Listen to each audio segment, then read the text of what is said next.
Guys कैसे हैं आप लोग? आज हम लोग सीखेंगे आर्किटेक्चरल सिंबल्स। आर्किटेक्चरल सिंबल्स में क्या-क्या चीज़ें हैं, ये आपके पास जो है वो थोड़ी-सी चीज़ें हैं, ये हम आज इस वीडियो में पढ़ते हैं। ये देखते हैं कि किस तरीके से अप्लाई होती हैं। ठीक हो गया? ये सबसे पहले हम देख लेते हैं arrange access symbol. Arrange access symbol जो है वो ये अप्लाई अभी तो नहीं हो रही। मैंने कहा ट्राई करता हूँ, इसको हो सकता है आखिर पे देखेंगे कि इसमें क्या होगा। आपके आपके पास जो है वो draw access symbol. Draw access symbol जो आपने जिस तरीके से जब आप वर्किंग ड्राइंग्स बना रहे होते हैं, वर्किंग ड्राइंग्स में आपने जो है वो डालनी होती है grids. Column two column grid डालते हैं, वॉल टू वॉल ग्रिड डालते हैं, जैसे भी आप उसको ग्रिड डालते हैं। ग्रिड में जो है वो क्या होगा कि आप लोगों ने इसमें सिर्फ लाइन ड्रा करनी है। लाइनें ड्रा करके उसके बाद आपने उसके ऊपर क्या करना होता है, जैसे कि ये आप लोगों ने फॉर एग्जांपल मैंने एक तरीकाकार सिर्फ मैं आपको बता रहा हूँ। ठीक हो गया? ये नहीं है कि सिर्फ यही चीज़ होगी। ये अब यहाँ पे आप लोगों ने ऊपर क्या करना होता है, यहाँ पे सर्कल डाल के ठीक है उसके अंदर टेक्स्ट लिखते हैं, फिर उसको डायमेंशन देते हैं, फिर उसको पूरी डायमेंशन भी देते हैं। यहाँ पे हम लोग क्या करेंगे, इसके ऊपर मैंने क्लिक किया, ये देखें आर्किटेक्चर सिंबल के अंदर ये मैंने एक्सेस दिया। ये मैंने उसको वो पूछ रहा है कि 1 2 के साथ में लेके जाऊं या एबीसी के साथ ले जाऊं। मैं उसको बता रहा हूँ जी आप एबीसी के साथ ही ले जाएं। ठीक है, ये क्लिक किया, ये क्लिक किया, ये दूसरी डायमेंशन भी, दूसरी ग्रिड भी, ये क्लिक किया, ये तीसरी ग्रिड भी, डायमेंशन भी, उसमें अंदर टेक्स्ट भी लिखा हुआ है, इंटर करूंगा तो वो पूरी डायमेंशन भी आ जाएगी। ठीक हो गया? इसी तरीके से ये एक्सेस दी, यहाँ पे मैं उसको कह रहा हूँ कि 1 2 उसके साथ लेके जाए। 1 2 के साथ लेके जाके इसमें ये क्लिक किया, एंटर किया, तो वो उसने तीसरी ग्रिड भी डाल देता है और नंबर भी चेंज कर देता है। ठीक हो गया? ये अब आपके पास एक मेन तरीका आ गया। उसके बाद जो है फिर हम चलते हैं, ये छोटे-छोटे कोऑर्डिनेट्स जो है वो टेक्स्ट जिस तरह लिखा हुआ होता है, जैसे एक यहाँ पे क्लिक करके कहीं पे कोऑर्डिनेट लिखना होता है, तो वो कोऑर्डिनेट आप इस तरीके से लिख सकते हैं, पूरा टेक्स्ट भी आ जाता है और साथ में आपके पास ये भी आ जाता है, एरो भी आ जाता है। उसके बाद आपके पास आ जाता है जी ये डिज़ाइंड एलिवेशन। डिज़ाइंड एलिवेशन में जो है आपने सिर्फ ये क्लिक करना होता है। ठीक है, इसको एक साइज़ देना होता है।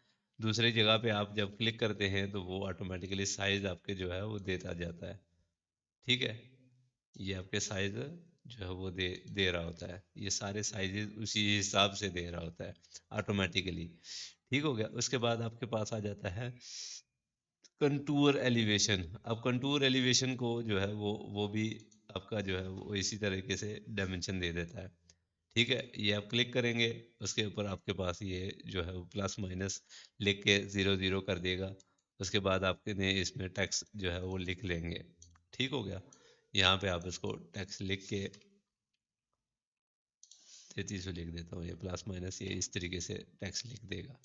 ठीक हो गया? उसके बाद आपके पास आ जाएगा section plane symbol. Section plane symbol क्या है, ये मैंने अब ये देखें,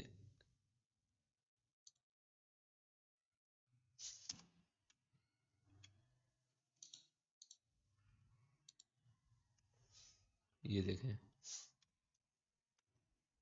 ये आ जाता है आपका एक सेक्शन लाइन जैसे हम डालते हैं ना, तो ये साइड पे एक उसने मोटी शो कर दी है। उसके बाद आगे चलते हैं, ये उसने सेक्शन सेक्शन सिंबल्स, ये ये उसने सेक्शन ये भी डाल दी है। उसने सेक्शन जो है फिर उसके बाद आपके पास आ जाता है slope slope symbol. Slope symbol भी आप अक्सर डाल रहे होते हैं। ठीक है, ये आपने सिर्फ क्लिक करना होता है, वो उसने डायमेंशन दे देनी होती है और उसने क्लिक सारी चीज़ें जो है वो डाल देता है। उसके बाद आप इसको रीनेम भी कर सकते हैं, ये नहीं कि आप इसको रीनेम नहीं कर सकते, रीनेम भी कर सकते हैं। सिर्फ आपके पास जो है वो 3 4 चीज़ें इकट्ठी आ जाती हैं। ये आपके पास डिसकंटिन्यू कनेक्शन लाइन आ जाती है। ठीक है, इसके बाद आपके पास आ जाता है ये pipe cutting symbol. Pipe cutting symbol जो अक्सर आपने देखा होगा, आपने ये 2 लाइनों पे क्लिक करना होता है और ये आपके पास लाइन कट कट जो है वो शो कर देता है। पाइप कट हम जो है वो बना रहे होते हैं, लेकिन यहाँ पे हमें बनी बनाई चीज़ मिल जाती है। ठीक है, उसके बाद आपके पास आ जाती है ये सिमेट्री एक्सेस, ये आपके पास सारे एक्सेस डाल देगा। उसके बाद आपके पास आ जाता है सेंट्रल लाइन। सेंट्रल लाइन जो है वो, ये देखें इसने सेंट्रल लाइन डाल देगा। उसके बाद आपके पास आ जाता है ये वायर सराउंड। वायर सराउंड क्या होगा कि एक वायर जो है वो आपकी ऊपर शो कर देगा। ठीक है, जैसे एक फॉर एग्जांपल ये क्रॉस आ रहा है, अब यहाँ पे क्रॉस के बजाय उसने क्या करना है, लाइन ऊपर कर देगा। ठीक है, ये मैंने क्लिक किया, ये लाइन इसने इस साइड पे क्लिक कर दिया। ठीक हो गया। उसके बाद आपके पास आ जाता है ये सराउंड जो है वो डिलीट करने के लिए, दोनों चीज़ें उसने हमें दी हुई हैं। उसके बाद आपके पास आ जाता है इरेज सराउंड भी हो गया। बेंट एरो जो है वो इस तरीके से आपने उसको सिर्फ देनी होती है, ये डायमेंशन दी है, उसने बेंड कर दी है। उसके बाद दूसरा जो है वो आपके पास एक सिंबल रह गया है, ये एंट्रेंस एरो। एंट्रेंस एरो जो है वो इस तरीके से बन जाता है। ठीक है, यहाँ पे आपने लिख देना है अप है डाउन है। आज के लिए इतना ही काफ़ी होगा। मिलते हैं हम लोग इंशाल्लाह नेक्स्ट वीडियो में। तब